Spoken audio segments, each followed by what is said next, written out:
बहुत कम टाइम में आप सर ने तैयार किया। मैं सबसे पहले तो आप ही को शुक्रगुजार करता हूँ और thank you sir. Thank you sir. Good morning. आगे आ जाइए तो बेहतर है। मतलब लगता है कि जो कोई नेता वाला बात है ना वो देना नहीं है। आगे आ जाइए।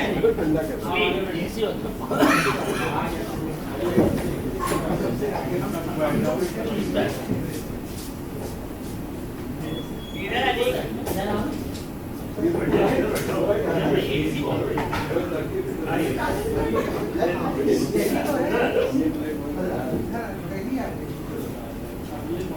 आगे आ जाइए, आगे खाली है।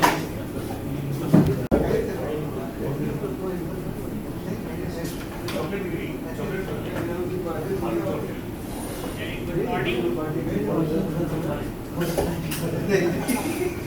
बहादुर बेसिकली बजट तो हम लोग मानते नहीं है, लेकिन अगर आप ध्यान देंगे तो हमारी आधी से ज़्यादा समस्या एज डीओ बजट से ही रिलेटेड होती है, चाहे वो रेवेन्यू का बजट हो, चाहे वो टीचर का बजट।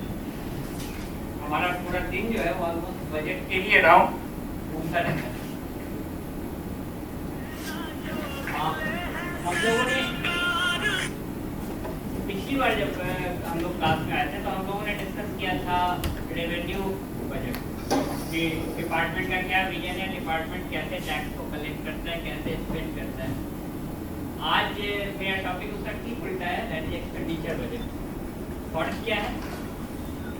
फर्क बहुत बड़ा फर्क है कि जो हम अर्न करते हैं, आप सब जानते हैं कि जो हम अर्न करते हैं इन टर्म्स ऑफ रेवेन्यू, हम उसको खर्च करने के लिए हमको नहीं मिलता। नॉर्मली अगर आप किसी हाउस होल्ड में लें तो हम जो अर्न करते हैं हमारी फैमिली को खर्च करने के लिए वही पैसा मिलता है। और as the situation is a bit different. How we have to ask for the budget to spend. हमारी जो रेगुलर डे टू डे चीज़ें हैं ऑफिस की, वो खर्च करने के लिए हमको एक पहले से एक प्लान करना होता है और उस प्लानिंग के अकॉर्डिंग बजट हमको मानना होता है। आप में से कितने लोग वीडियो का रोल कर रहे हैं? बहुत लोग हैं वीडियो के साथ ही आपका जो बजट मांगने का फंडा होता है वो शुरू हो जाता है। जब आप चार्ज ज्वाइन करते हैं तो सबसे पहले क्या किया आपने? अतिन जी बताइए, एज वीडियो आपने क्या किया? Sir video as a video तो बस जब देखो तब सर रिक्वायरमेंट भी मांगी जाती है। अभी जल्दी में सैलरी का बजट माइनस में चल रहा था, हम लोग को रिक्वायरमेंट नहीं मांगा था। प्रॉब्लम ये देखिए, अच्छा ठीक है। और बाकी सर जितने भी कोई बिल पड़े रहते हैं तो वही बिल पड़े रहते हैं। सबसे बड़ी दिक्कत क्या है हम लोगों की? जैसे हमने उस दिन भी कहा था, हम लोग स्टॉक टेकिंग नहीं करते। एज वीडियो हमारी स्टॉक टेकिंग क्या है? अब आप इसको अपने घर के खर्चे से जोड़ लीजिए। अगर आपकी वाइफ को आप कुछ पैसा देते हैं, आईटी दोनों ही लोग अर्न कर रहे हो, दोनों ही लोग इसको house hold planning, house hold expenditure को प्लान कर रहे हो।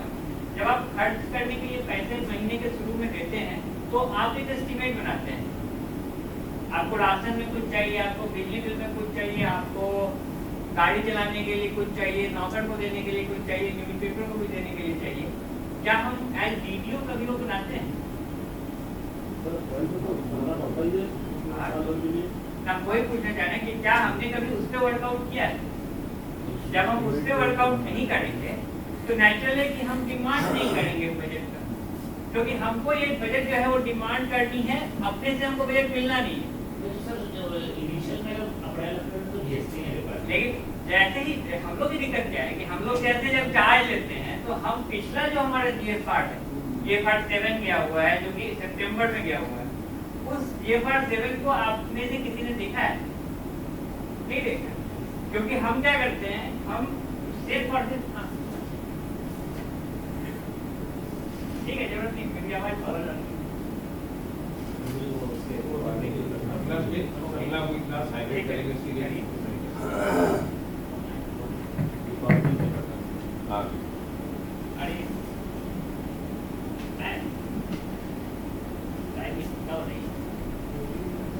अब वो बोल रहे हैं अरे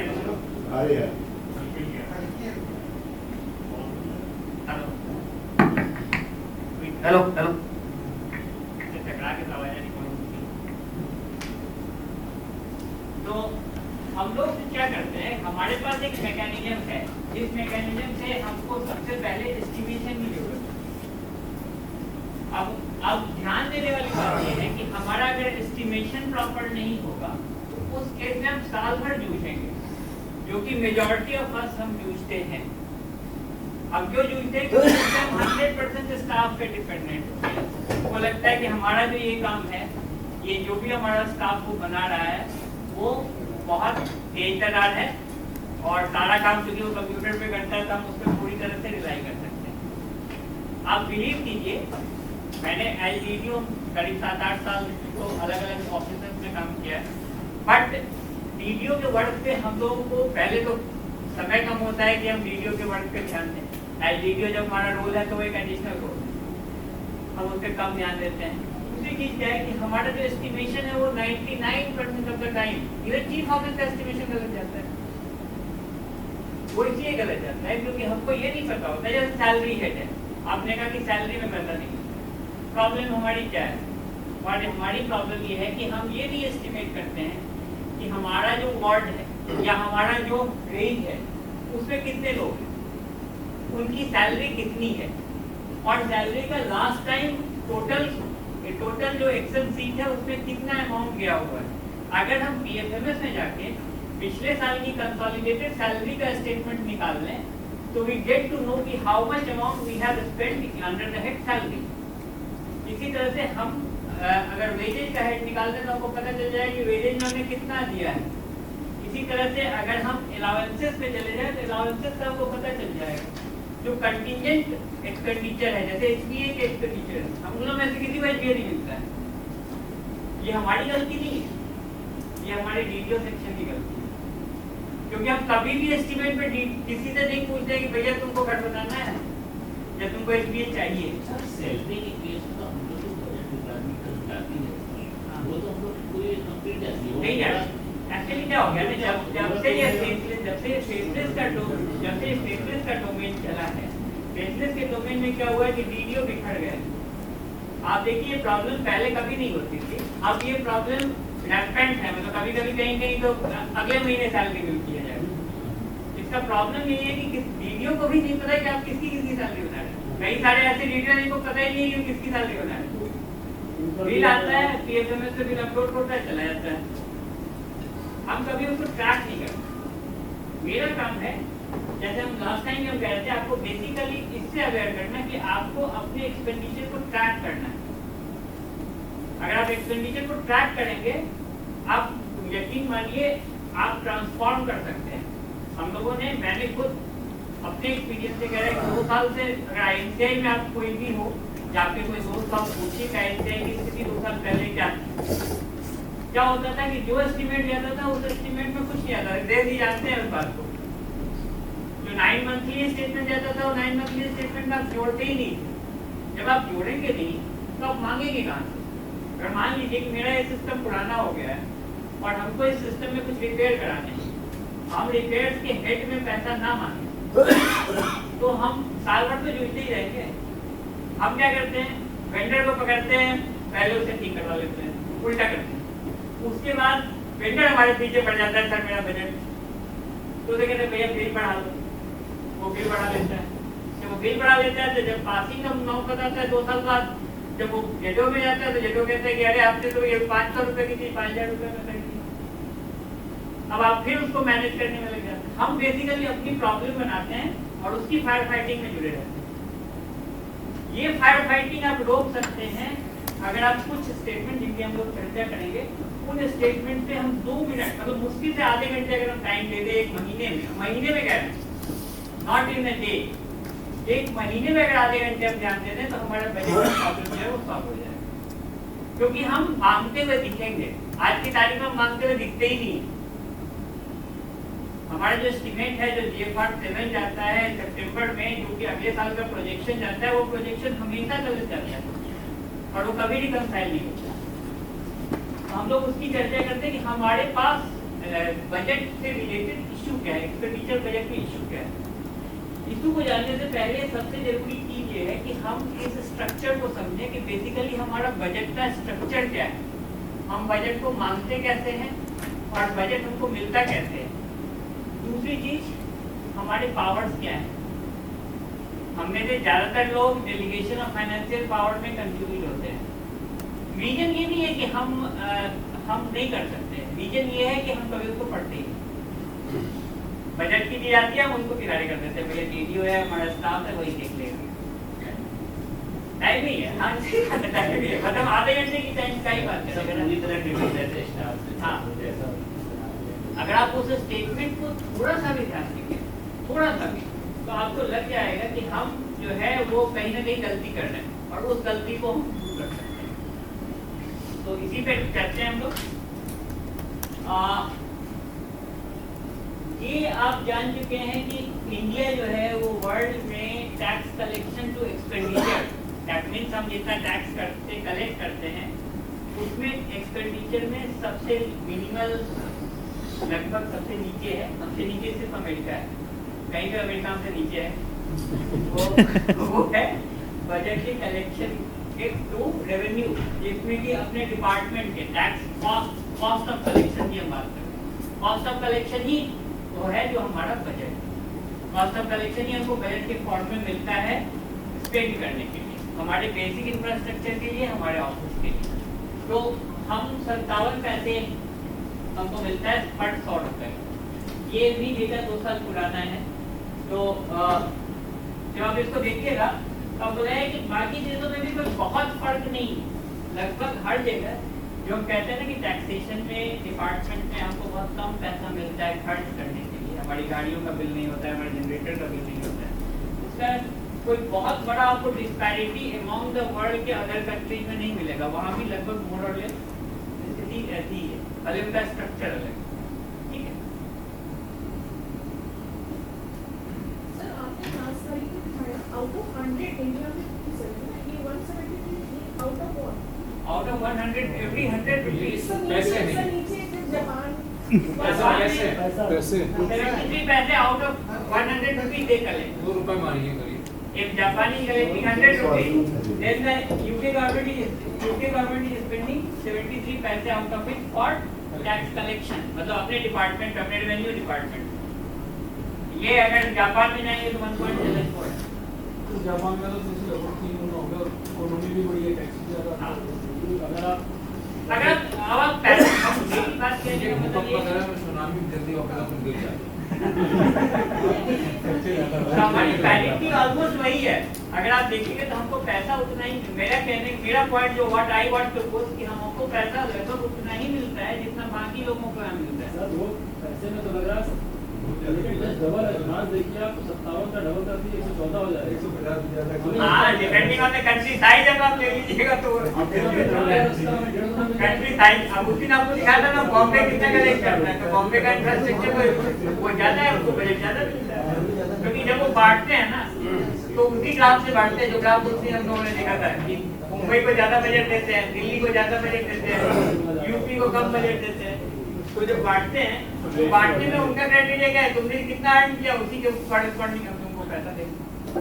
तो हमारी जो मतलब कमी है, मेरा कहने का मतलब हमारी जो कमी है ना वो कमी रहेगी, वो कमी खत्म नहीं होगी, वो तो दिख ही रहा है। हमको इसी कमी में मतलब जीना है। ठीक है,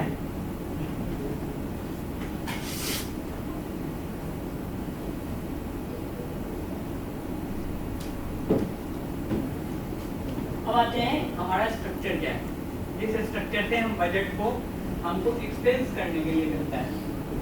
तो आप सब जानते हैं कि मिनिस्ट्री ऑफ फाइनेंस हम काम करते हैं। 2 पार्ट है बेसिकली, बाकी तो पॉलिसी मेकिंग वाले पार्ट हैं, एक्सपेंडिचर एंड रेवेन्यू। हम लोग इस पर्पस के लिए डिपार्टमेंट ऑफ एक्सपेंडिचर पे निर्भर है। Department of expenditure he her department को, हर जो गवर्नमेंट डिपार्टमेंट है सेंट्रल गवर्नमेंट का, उसको बजट देता है। ठीक है, रेवेन्यू बजट हम जानते हैं, ये सब लोग डिस्कस कर चुके हैं। रेवेन्यू बजट जो है वो मेंबर रेवेन्यू एंड टीपीएस के पास होता है। इसमें बहुत कुछ डिस्कस करने वाला बात नहीं है, बेसिकली टैक्स कलेक्शन की बात है। ठीक है, हम एक्सपेंडिचर पे चलते हैं। एक्सपेंडिचर बजट, एक्सपेंडिचर बजट के केस में जो कंप्लीट कंट्रोल है वो मेंबर एडमिनिस्ट्रेशन का है। मेंबर एडमिनिस्ट्रेशन का जो ऑफिस है वो हमसे टाइम टू टाइम उस पे बजट और बजट से रिक्वायरमेंट और बजट से रिलेटेड कॉरेस्पॉन्डेंसेस जो है वो मेंबर एडमिनिस्ट्रेशन के ऑफिस से होता है। और मेंबर एडमिनिस्ट्रेशन के बाद इस लाइन में आते हैं एडीजी एक्सपेंडिचर बजट। ईबी का नाम आप सबने सुना होगा कि ईबी से आप ईबी को आप प्रपोजल भेजते हैं और एक्सपेंडिचर बजट जो है वो आपके प्रपोजल का अप्रूव करता है and then we get the sum to spend. ठीक है, इनकम टैक्स का जो एक्सपेंडिचर बजट है, जैसे आपके घर का बजट है वैसे ही एक्सपेंडिचर बजट है हमारा। एक्सपेंडिचर बजट जो है outline the allocation and utilisation of tax revenue for various government departmental expenses. आपके जो डिपार्टमेंटल एक्सपेंसेस हैं उन एक्सपेंसेस को बेसिकली मीट करने का या उन एक्सपेंसेस के लिए डेटा बनाने का काम जो है वो एक्सपेंडिचर बजट का है, एडीजी एक्सपेंडिचर बजट का। और इसमें दो चीजें बहुत इंपॉर्टेंट है, efficient allocation of resources. Efficient allocation of resources कहने का मतलब क्या है? एफिशिएंट एलोकेशन ऑफ रिसोर्सेज कहने का मतलब है कि आपको जितने रिसोर्स मिले हैं, आपको जो 57 पैसे मिले हैं उसी 57 पैसे में ही आप उसको खर्च करेंगे, उसका एलोकेशन करेंगे। अब इसके बहुत सारे पहलू हैं। बहुत सारे पहलू क्या है? कुछ इंफ्रास्ट्रक्चर की नीड है, कुछ आपके ऑफिस की नीड है, कुछ आपके ऑपरेशनल नीड है, कुछ आपकी सैलरी की नीड है, कुछ आपके जो अलग अलग ग्रेड में एक्सपेंसेस है उनकी नीड है।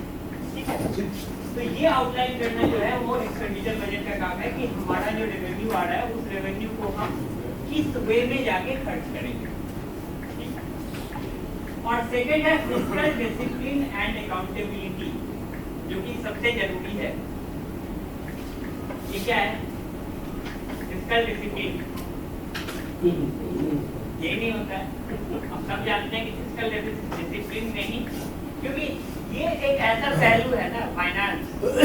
आप भले बजट रेवेन्यू वाला कम कलेक्ट करिए, आप भले काम थोड़ा कम करिए, लेकिन अगर आप इसमें कोई गलती करते हैं ना तो सीधे विजिलेंस। इस डर से भी हम उसको नहीं छेड़ते हैं, इस डर से भी हम उस एस्टीमेट को बनाने में वो करते हैं। हमको लगता है कि ये खर्च करेंगे तो पता चलेगा कि उसमें लगेगा कि नहीं, वीडियो खुद ही अपने लिए कोई खर्चा मांग रहा है। तो हम जब बहुत ज्यादा सतर्क हो जाते हैं, और जब बहुत ज्यादा सतर्क हो जाते हैं तो हम काम करने छोड़ देते हैं।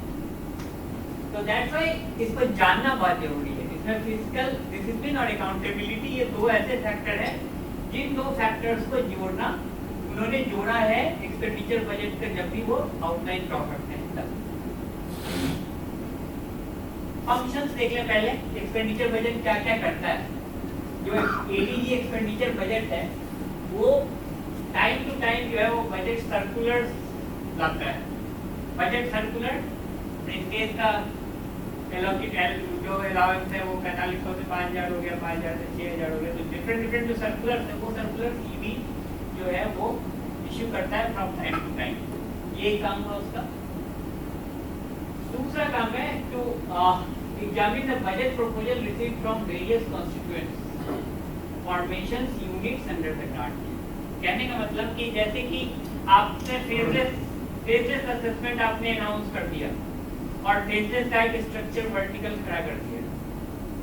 अब उस वर्टिकल को जो फाइनेंस चाहिए वो फाइनेंस कैसे मिलेगा, उस बजट को कैसे मिलेगा, इसके लिए उन्होंने ईबी के एडीजी ईबी किससे कॉरेस्पॉन्ड करता है? सीसीए से। सीसीए से is the capacity of budget controlling authority. इसके लिए बीसीए अलग अलग बीसीए बोर्ड डेजिग्नेट करता है, that is budget controlling authority. कहने का मतलब कि अगर मान लीजिए कि उन्होंने फेसलेस में सीसी चार्ज बना दिया तो उस फेसलेस में सीसी चार्ज का एलोकेशन कैसे होगा? अब देखिए यहीं से गलती शुरू हो गई। क्या शुरू हुई? अब फेसलेस में जो सीसी चार्ज बना उसको ये पता ही नहीं है कि हमारे ऑफिसर्स कहाँ हैं, उसको ये पता ही नहीं कि हमारे इंफ्रास्ट्रक्चर क्या क्या है, उसको ये पता ही नहीं कि हमको कितनी और चीजों की जरूरत है, कितने और सिस्टम्स की जरूरत है, कितने इंटरनेट कनेक्शन की जरूरत है, क्योंकि उनकी नीड अलग है एज कंपेयर टू जो दूसरा हमारा वर्टिकल है, उस वर्टिकल के कंपैरिजन में उनकी नीड अलग है। नीड अलग है तो नीड के बेसिस पे फंड का एलोकेशन एलोकेट करना ये ईवी का काम है, एक्सपेंडिचर ईवी का। ठीक है,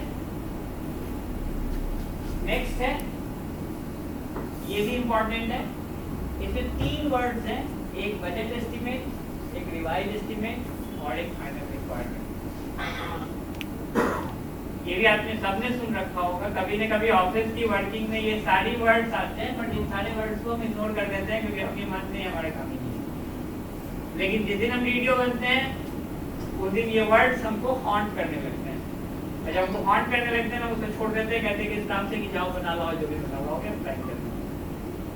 but since you are signing, आपकी अथॉरिटी, तो आपको ये समझना है कि बजट एस्टिमेट क्या है। बजट एस्टिमेट वही है जिसकी चर्चा हम कर रहे थे कि हमारे पास सैलरी हेड में हमको कितना पैसा चाहिए। अगर मान लीजिए मेरा एक वार्ड है, इसमें 5 लोग हैं, ठीक है, और मेरे इंक्लूडिंग टोटल एक्सपेंडिचर 7 महीने का अगर सैलरी टू बेसिक, अब तो क्योंकि अलाउंसेस अलग हो गए, अगर बेसिक मान लीजिए कि हमारा सैलरी का एक्सपेंडिचर जो 3 लाख रुपए, तो हम सैलरी के हेड पे पहले ही 36 लाख अगर मानेंगे तो बजट एस्टिमेट हमारा पूरा रहेगा। हम 36 के अलावा उसमें क्या कर सकते हैं, 20% का प्लस माइनस कर सकते हैं, तो हमारे पास लीवरेज है। तो अगर हम बजट एस्टिमेट प्रॉपर मांगेंगे तो हम हमारे इस प्रॉब्लम का आधा दर्द तो वही शुरू होगा, क्योंकि जब हमारा बजट एस्टिमेट प्रॉपर जाता है तो जब वो ईवी जब उस बजट को एलोकेट करता है तो एलोकेशन हमारा वो प्रॉपर करता है। तो जितना मांगते हैं उतना मिल जाता है? मिलता ही नहीं, मिलता नहीं है, ये बात सही है कि पूरा नहीं मिलता, बट कुछ हेड्स में पैसा मिल जाता है। लेकिन क्यों ऐसा क्यों होता है कि किसी वर्टिकल में पैसा सैलरी में सरप्लस होता है और दूसरे में नहीं होता है? स्टार्टिंग में उसका रीजन ये है कि जो बजट एस्टिमेट अलग अलग ऑफिस का गया है वो गलत गया है। डीजी विंग ने मान लीजिए कि अपने लिए 5 करोड़ मांगे, अपने सारा जोड़ के, और हमने 2 करोड़ मांगे, और अगर हमने डीजी को स्टाफ नहीं दिया तो डीजी के बजट एस्टिमेट में सैलरी है ना पैसा बढ़ेगा या घटेगा? बढ़ जाएगा। हमने पैसा दिया कहाँ? हमारा जो सीसीए वाला जो बीसीए जो कार्टर कंट्रोलिंग यूनिट, वहाँ हमने पैसा कम मांगा, वहाँ कम हो जाएगा। वो इंटर हेड एडजस्टमेंट का उन्होंने पावर दे रखे हैं, ये पावर डीएफ ये पार्ट में दे रखे हैं बीसीए कि वो डीजी के बजट को इधर शिफ्ट कर सकते हैं। इसीलिए हम कहते हैं कि सीसी ऑफिस से बात करो, सीसी ऑफिस से हम बजट को शिफ्ट करें। लेकिन वो एरर जो है वो ड्यू टू हमारे एस्टिमेट के रॉन्ग कैलकुलेशन का एरर। मैंने उसे भी कहा है एज एओ आपको वो एनालाइज करने की जरूरत है कि दर्द कहाँ पे है। दवा बाद में खाइए, पहले दर्द का जगह तो ढूंढिए। दूसरा दर्द है रिवाइज एस्टिमेट। ये रिवाइज एस्टिमेट कब जाता है? सितंबर में, मिड ईयर में रिवाइज एस्टिमेट जाता है। तो जब रिवाइज एस्टिमेट गया, मान लीजिए कि ट्रांसफर पोस्टिंग हो गई और अब आपका एलोकेशन बदला, तो आपका रिवाइज एस्टिमेट उसके अकॉर्डिंगली बदलना चाहिए। मेजॉरिटी ऑफ ऑफिसर्स का अगर आप बजट सेक्शन में चले जाइए, रिवाइज एस्टिमेट और बजट एस्टिमेट एक ही होता है, ठीक है।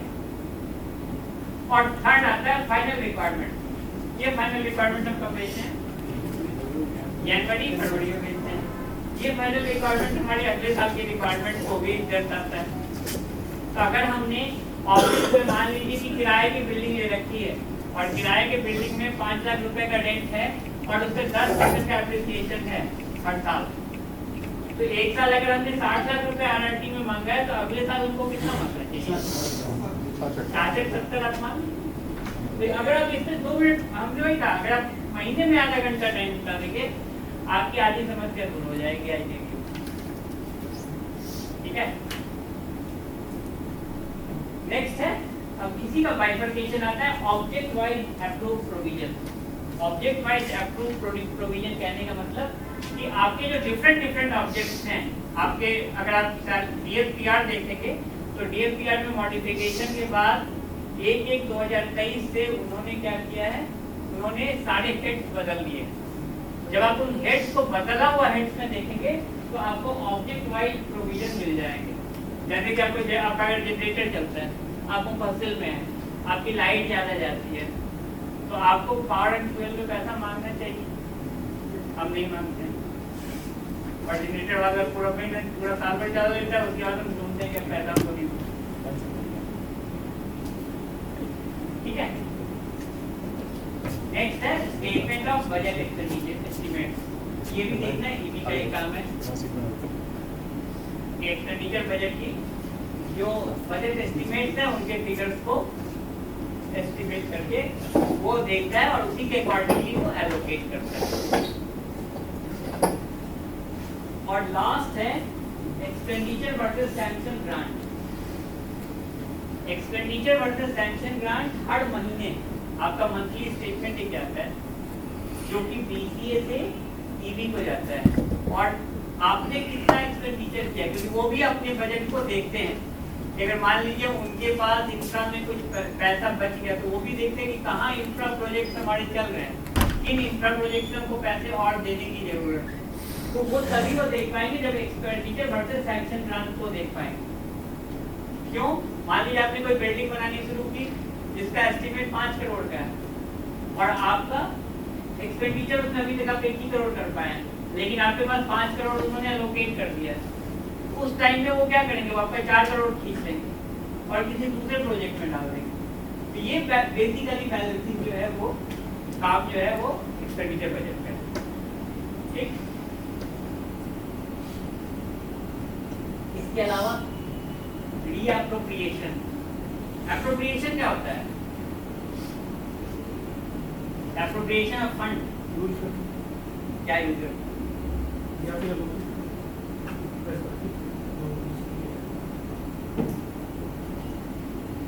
एप्रोप्रिएशन है कि जो बजट हेड है उस बजट हेड में जो आप पैसा खर्च करते हैं उसको हम एप्रोप्रिएशन कहते हैं। और उसी का दूसरा फॉर्म है रीअप्रोप्रिएशन।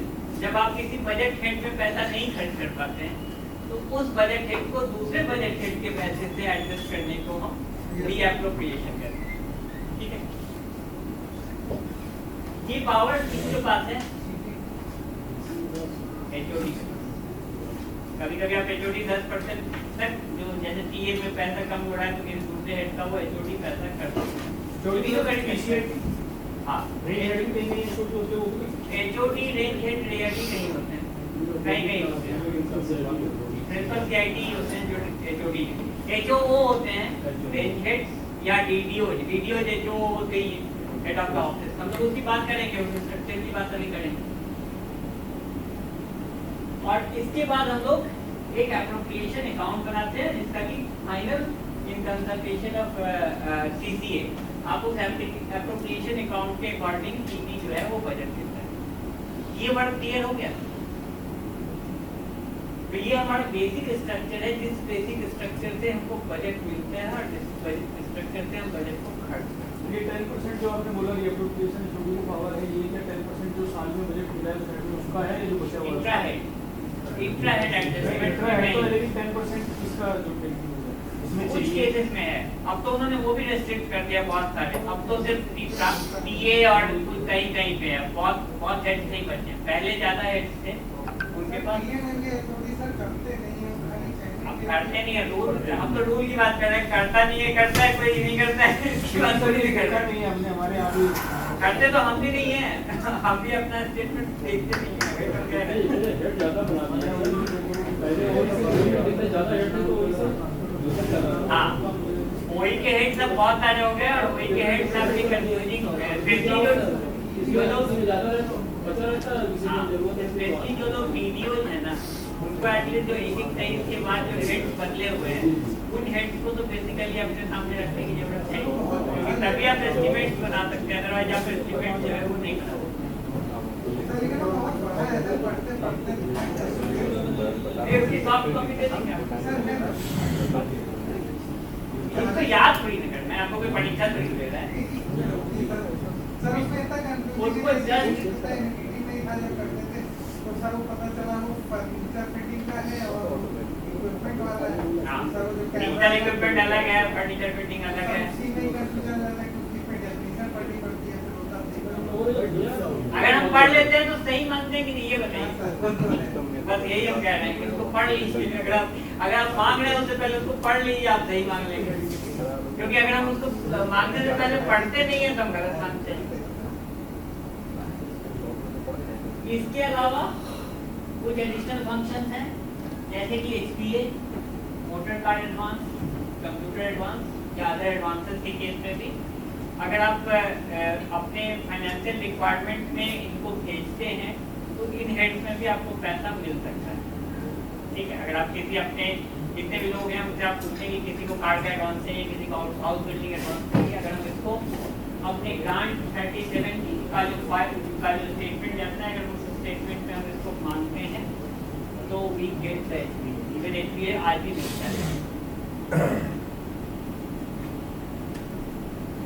दूसरा काम है इसका जो टेंडर इंक्वायरी है, क्योंकि अब हम चूंकि उस तरफ पढ़ रहे हैं जहाँ की कि हम बायर एंड सेलर के बीच का कोई कोऑर्डिनेशन नहीं है, तो टेंडर इंक्वायरी जो भी जेम पे पब्लिश होनी है वो काम भी जो है वो भी करेंगे। और नोडल अथॉरिटी है इन मैटर्स में। ठीक है, अब चलते हैं एक्सपेंडिचर बजट होता क्या है, इसकी चर्चा हम लोग कर चुके हैं, इसके कंपोनेंट्स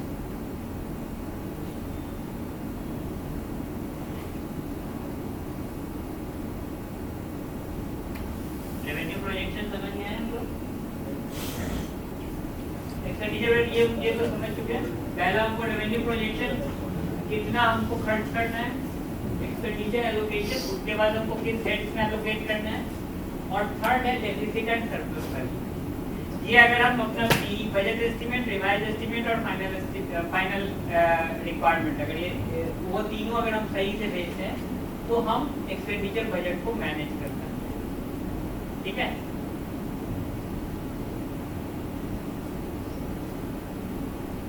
हमारा ऑब्जेक्टिव क्या है, इसमें ऑब्जेक्टिव हमारा है बेसिकली कि जो रिसोर्स है उन रिसोर्स को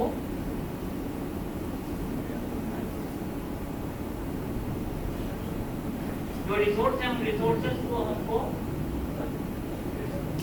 प्रॉपर्ली एलोकेट करना है, और जब हम रिसोर्स को प्रॉपर्ली एलोकेट करेंगे तो हमारी ग्रोथ और स्टेबिलिटी होगी और अकाउंटिंग सिस्टम जो होगा वो ट्रांसपेरेंट होगा। बेसिकली थ्योरी की बात है, इससे कोई बहुत मतलब नहीं है।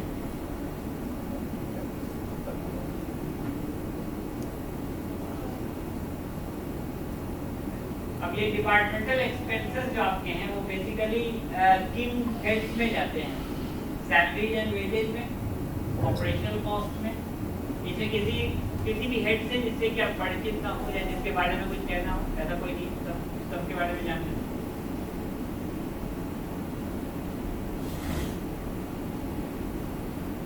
अब है कि बजट को कैसे एलोकेट किया जाता है, तो बजट को एलोकेट करने के लिए सबसे पहला तरीका है कि डिपार्टमेंटल नीड, हर CCA चार्ज से वो मांगते हैं कि आपकी नीड क्या है, आपके कौन से इंफ्रास्ट्रक्चर प्रोजेक्ट्स हैं, कहाँ आपकी बिल्डिंग करनी है, कहाँ आपको लैंड लेना है, कौन से ऑफिसेस मैनेज करना है। तो कंप्लीट इंफ्रास्ट्रक्चर जितनी भी रिक्वायरमेंट है वो रिक्वायरमेंट बेसिकली एक जगह कंसोलिडेट करते हैं CCA। जब CCA ऑफिस उसको कंसोलिडेट करता है तो हम उस नीड के अकॉर्डिंगली हमको बजट जो है वो मिलता है। ठीक है, नेक्स्ट है पास्ट एक्सपेंडिचर ट्रेंड, ये बहुत जरूरी है। अगर हम जब भी बजट के केसेस में आप जितने भी स्टेटमेंट्स को देखेंगे उसमें हमेशा पिछला साल जुड़ा हुआ रहता है, पिछले साल का, इस साल का और अगले साल का, ये 3 साल उसमें हमेशा एक साथ चिपक के चलते हैं, क्योंकि वो उससे कंसिस्टेंसी देखते हैं कि आपकी कंसिस्टेंसी बजट की मांगने की क्या है, आपने जो मांगा वो आपने खर्च किया कि नहीं, अगर खर्च नहीं किया तो वो कम कर देंगे, और अगर खर्च कर लिया है तो आपको हो सकता है कि और ज्यादा दे दें। दूसरा है स्ट्रेटेजिक प्रायोरिटी, ये क्या है, नाम से ही क्लियर है। डिपार्टमेंट को अगर मान लीजिए कि टेक्नोलॉजी पे ज्यादा स्ट्रेटजी उस पे है कि टेक्नोलॉजी पे ज्यादा जोर है, तो वो बजट जो है वो अगर आप computer and IT related budget को मांगेंगे तो वो आपको बजट ज्यादा मिलेगा। तो कभी कभी जब आप एस्टिमेट्स मांगते हैं उस केसेस में आप इसका इस्तेमाल कर सकते हैं। अगर आप इन हेड से पैसे मांगेंगे तो हो सकता है कि आपको शुरू में ही पैसा जमे, ठीक है। जहाँ तक तो कोई दिक्कत नहीं, कोई ऐसा टॉपिक ही नहीं है दिक्कत होने की बात। प्रोसेस क्या है बजट एलोकेशन का? बजट एलोकेशन का प्रोसेस है कि प्रपोजल सीसीए से मांगना है और उसके बाद सीबीडीटी उसको रिव्यू करके बजट जो है वो दे देता है, ठीक। अब इसमें पीसीसीआई का ऑफिस क्या करता है? हम बहुत तेजी से चल रहे हैं क्योंकि इसमें कोई ऐसी नई बात हम नहीं बता रहे हैं,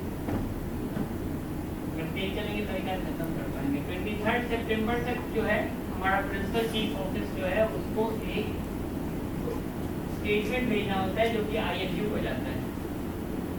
तो ये बेसिकली आप अगर 23 सितंबर देखेंगे तो ये एक मिड टर्म आपका स्टेटमेंट है, जो मिड टर्म स्टेटमेंट आपको आज तक जो बजट मिला और आपने जो खर्च किया उस दोनों का बेसिकली पूरा का पूरा लेखा जोखा सीसीए ऑफिस भेजता है उनको expenditure budget, ADG expenditure budget. इसमें इंक्लूड क्या होता है? अर्लियर ईयर का एक्सपेंस और expenditure incurred in the last 7 months of earlier financial year. कहने का मतलब पिछले फाइनेंशियल ईयर में आपने इसी पीरियड तक कितना खर्च किया था, ठीक है। उसके बाद अगले 5 महीने तक आप कितना खर्च करेंगे। इसमें ध्यान देने वाली बात है कि वो पिछले साल का खर्चा 7 महीने का जोड़ना है और इस साल के अगले 5 महीने का मांगना। वो बेसिकली उनका काम है कि उसको वो बैलेंस करना कि आपने जो मांगा है आपने उसको खर्च किया या नहीं किया है, और अगर आपने खर्च नहीं किया है तो उसका आपका प्रोजेक्शन क्या है, किस सेट में आप पैसा ज्यादा मांग रहे हैं, किस सेट में पैसा कम मांग रहे हैं। तो बजट के टर्म्स में, एक्सपेंडिचर बजट के टर्म्स में खासकर हम 100% हमेशा जो है वो कंपैरेटिव स्केल पे चलते हैं। जो हमने पिछले साल किया है वही हमारा अगले साल जो होगा वो लगभग हमारी रिक्वायरमेंट होगी। उसमें बेसिकली जो इन्फ्लेशन के कारण जो बढ़ा है वो बढ़ेगा, जो डीए एंड बाकी चीजों में जो एलोकेशन में बढ़ेगा वो पार्ट हमारा बढ़ जाएगा। बैक साइड का ना, बैक साइड और revise estimate for current financial year, इसी के अकॉर्डिंगली आपका जो एस्टीमेट होगा वो रिवाइज होगा करंट फाइनेंशियल ईयर का। साथ ही साथ budget estimate of subsequent year, अगले साल का बजट एस्टीमेट आपको कितना चाहिए ये भी वो सितंबर में मांग देते हैं पहली बार। ये आपकी बजट रिक्वायरमेंट है, ठीक है। और ये डिटेल जो है वो principal CC office, principal CIT office के या सीआईटी ऑफिस के सबसे डेटा को लेके और उसको कंपाइल करके बनाना है, ठीक है। यहाँ तक ठीक है। लेटिंग कर रहा है आज गुड। अब हम दो इसको स्किप करते हैं। इसमें दो पार्ट है, एक आईएफटी का कंसोलिडेटेड स्टेटमेंट है जो कि 20 तारीख को जाता है, ठीक है। और हेडक्वार्टर ऑफ सीआईटी और सीसीआईटी वो जेडीओ और पे और अकाउंट ऑफिस से कोलैबोरेट करके इस स्टेटमेंट को कंप्लीट करते हैं। ये बेसिकली हमारा स्ट्रक्चर है एक्सपेंडिचर बजट, ठीक। अब बात आती है रूल्स। सीआईटी ऑफिस का भी काम मोर और लेस यही है। सीआईटी ऑफिस के लिए अगर हम जाएंगे तो सीआईटी ऑफिस भी जो काम सीसी ऑफिस कर रहा है बस उसी को रेप्लिकेट कर रहा है। वो भी 23 तारीख तक वो भी एस्टीमेट बना रहा है, वो भी बजट एस्टीमेट कर रहा है। और अल्टीमेटली इंटरन अगर तो और छोटे लेवल पे जाएंगे तो डिजिटल सीआईटी ऑफिस भी, फिर आईटी ऑफिस भी, मुफस्सिल ऑफिस भी, सारा ऑफिस लगभग इसी चेन में इसी सिस्टम को रेप्लिकेट कर रहा है, ठीक।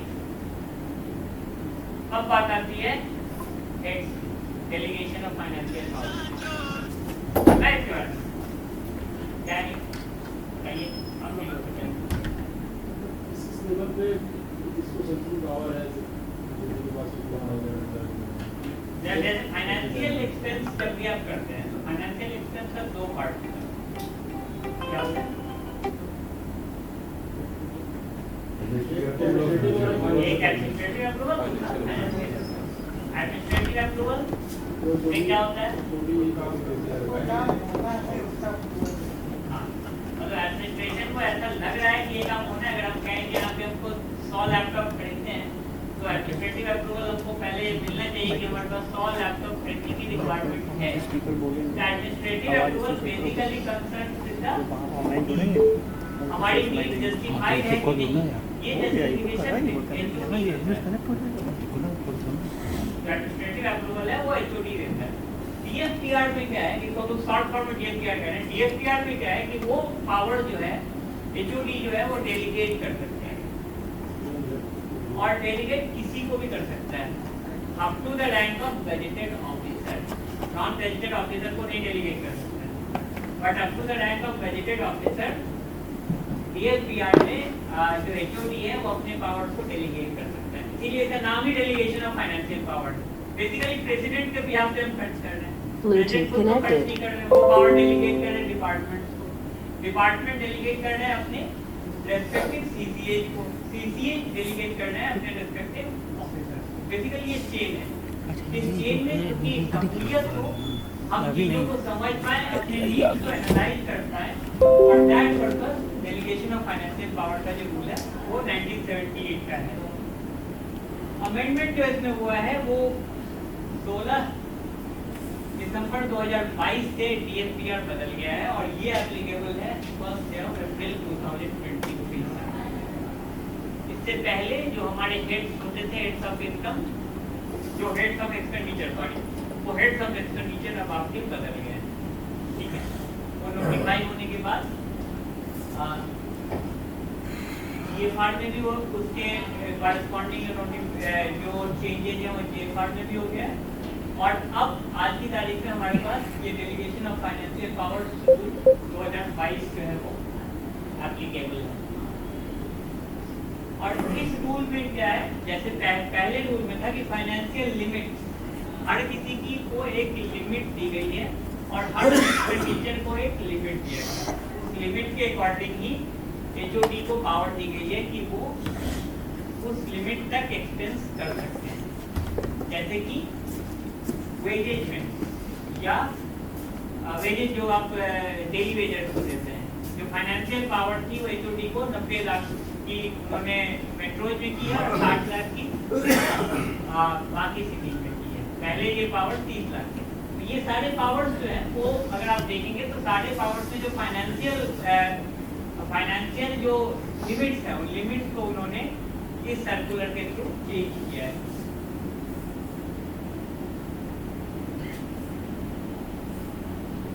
अब टर्म्स आते हैं,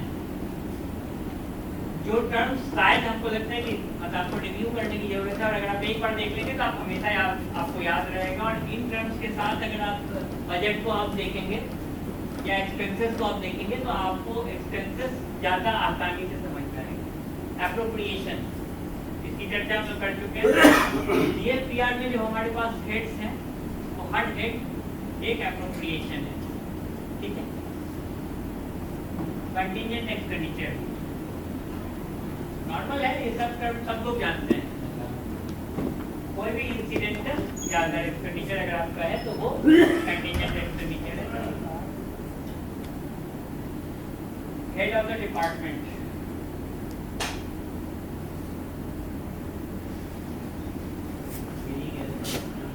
हेड ऑफ द डिपार्टमेंट ये ऑलरेडी शेड्यूल 1 में डिसाइडेड है और not below the rank of deputy secretary. अगर किसी भी डिपार्टमेंट में डेप्यूटी सेक्रेटरी को हेड करना है तो हेड ऑफ डिपार्टमेंट को डेजिग्नेट किया जा सकता है। ठीक है, नेक्स्ट है head of office. Head of department के अंडर काम करता है और head of office basically financial, जो आपने दो अप्रूवल गए ना, एडमिनिस्ट्रेटिव अप्रूवल और फाइनेंशियल अप्रूवल।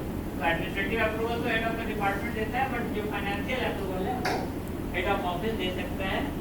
उसकी लिमिट्स जो है वो head of the department prescribe कर सकता है। जैसे एडिशनल कमिश्नर के लिए कुछ करते हैं, आईटीओ के लिए कुछ करते हैं, डीपीओ के लिए कुछ करते हैं, वो पावर हेड ऑफ डिपार्टमेंट के पास।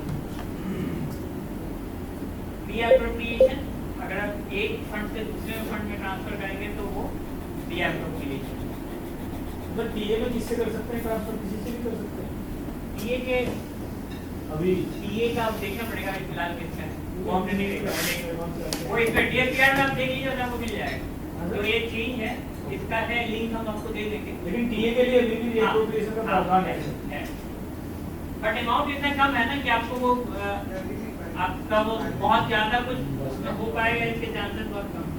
कुल लगा के है ना सर एडवांस टीए का सब आप कुछ मिल जाएगा। एडवांस तो नहीं मिलेगा ना, एडवांस अच्छा, टर्म्स में एक इम्पोर्टेंट टर्म है सैंक्शन ऑर्डर। इसको लेकर बहुत सारे विजिलेंसेस हुए हैं। अगर आप विजिलेंस की क्लासेस में आपने किया होगा तो सैंक्शन ऑर्डर को लेकर विजिलेंस हुआ है। सैंक्शन ऑर्डर होता क्या है? जेब में अगर आपने कोई चीज परचेज की होगी तो सैंक्शन ऑर्डर आप अपलोड करते हैं या नहीं करते हैं? करते हैं। सैंक्शन ऑर्डर क्या कहता है? उसमें आपको दो सैंक्शन है, दो तरह का सैंक्शन है, जैसे एडमिनिस्ट्रेटिव सैंक्शन है और फाइनेंशियल सैंक्शन। एडमिनिस्ट्रेटिव सैंक्शन तो आपको ये हो गया कि आपको एक टेबल खरीदनी है तो उसका एडमिनिस्ट्रेटिव सैंक्शन आपको मिल गया कि एक टेबल आप खरीद लीजिए। अब खरीदने का प्रोसेस जब हम स्टार्ट करते हैं तो खरीदा हम डायरेक्ट तो सकते नहीं है, जेब पे खरीदते हैं। जेब पे जब हम खरीदते हैं तो मान लीजिए कि इस टेबल की कीमत 25,000 रुपये है, तो 25,000 रुपये हमने L1 जेब पे सेलेक्ट कर लिया। अब जब हम ऑर्डर करेंगे तो वहां पे हमको जरूरत पड़ेगी फाइनेंशियल अप्रूवल, फाइनेंशियल अप्रूवल या फाइनेंशियल सैंक्शन ऑर्डर की। और ये फाइनेंशियल सैंक्शन ऑर्डर की जो पावर्स हैं वो DFPR में डेलीगेटेड होते हैं। DFPR में जो है वो जो हमने कहा कि अगर ITO को आप 5,000 दे रहे हैं, DDO को 5,000 दे रहे हैं, एडिशनल कमिश्नर को 25,000 दे रहे हैं, तो अगर 25,000 है तो हम अपने एडिशनल कमिश्नर से वो फाइनेंशियल अप्रूवल लेंगे और उस फाइनेंशियल अप्रूवल को हम फिर जेब पे अप्रूव करेंगे, तभी हमारा ये प्रोसेस जो है वो कंप्लीट और तब हम ऑर्डर को प्लेस कर सकते हैं। ठीक है, ये तो हुआ नॉन रेकरिंग एक्सपेंडिचर। को एक टेबल की जरूरत है, हमने खर्च कर लिया। रेकरिंग एक्सपेंडिचर में क्या करते हैं? ये बहुत बेसिक गलतियां हैं जो हम DDO, जब भी हम DDO बनते हैं तो बहुत बेसिक गलतियां करते हैं। रेकरिंग एक्सपेंडिचर में क्या करते हैं? रेकरिंग एक्सपेंडिचर हमारे कौन सा है? जैसे रेंट है, रेंट हमारा एक रेकरिंग एक्सपेंडिचर है। रेंट के केस में हमको सैंक्शन की जरूरत होती है क्योंकि हर ये इसमें भी हमको वैसे ही हर महीने हमको बिल भेजना है। इस केस में जो फाइनेंशियल सैंक्शन होती है वो फाइनेंशियल सैंक्शन तब तक एप्लीकेबल होती है जब तक हमारा रेंट का एग्रीमेंट एप्लीकेबल होता है। क्योंकि जैसे ही आप रेंट का एग्रीमेंट जब आप फाइनल करते हैं या कोई बड़ा प्रोजेक्ट फाइनल करते हैं तो उस केस में जो फाइनेंशियल सैंक्शन होता है वो पूरे पीरियड के लिए होता है, उस पूरे सप्लाई के पीरियड के लिए होता है। अगर उसको एक्सटेंड करना है तो फिर HOD को उसको एक्सटेंड करने की जरूरत पड़ती है। पर तो सर जब हम देते हैं सर तो पूरे साल देते हैं। हाँ, जब हम पेमेंट करते हैं तो मंथली करते मंथली करते हैं। हैं, उसको तोड़े करना पड़ता है, तभी हम भेजते हैं उसको एक ही कॉपी अगर आप उसको भेज देंगे तो काम चल जाएगा। जेब पर डिपेंड करता है, कभी-कभी वो 8 महीने की मांगता है। जी सर। हाँ, वो तो देखिए हर किसी को पावर है तो वो अपनी पावर का थोड़ा सा इस्तेमाल कर सकते हैं। अदरवाइज अगर GFR की बात करेंगे तो GFR के टर्म्स में वही सब सेल्फ सफिशिएंट है। जो आपका एक बार का जो सैंक्शन है पूरा का पूरा, मान लीजिए आपका साल भर का रेट अगर 6 लाख रुपए का एक सैंक्शन ऑर्डर है, उसी सैंक्शन ऑर्डर को आप हर महीने के बिल के साथ भेज दें। वाईफाई दे दो और इनको कैसे कनेक्ट करेंगे अपने सिस्टम को प्रेजेंट वहाँ से होगा ना। यूनिट का एप्लीकेशन हो गया सर, क्लास की टाइम आई थिंक खत्म हो रही है अभी नहीं। कैसे कनेक्ट होगा? तो यूनिट्स आपके जो एप्रोप्रिएशन के यूनिट्स हैं वो बेसिकली सैलरी के हेड्स के लिए हैं।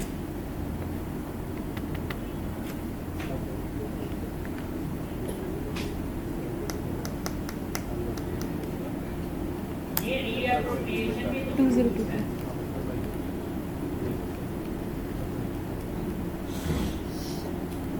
इन रूल्स पर आप पढ़ेंगे तो आपको बेसिकली पता चलेगा कि कुछ हेड्स पे आप रीअप्रोप्रिएशन नहीं कर सकते, जैसे SSS का रीअप्रोप्रिएशन नहीं कर सकते, सैलरी का रीअप्रोप्रिएशन नहीं कर सकते, अलाउंसेस का रीअप्रोप्रिएशन नहीं कर सकते। कई बार ये होता है कि अगर आपने अलाउंसेस नहीं प्रॉपर कैलकुलेट किए तो सैलरी तो पास हो जाएगी लेकिन DA नहीं पास हो पाएगा। उसका रीजन यही है।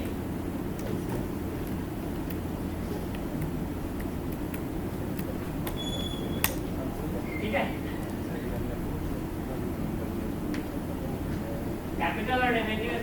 आप रीअप्रोप्रिएशन नहीं कर सकते। कुछ चीज़ों को जेफाड़ जो है वो स्ट्रिक्टली मना करता है।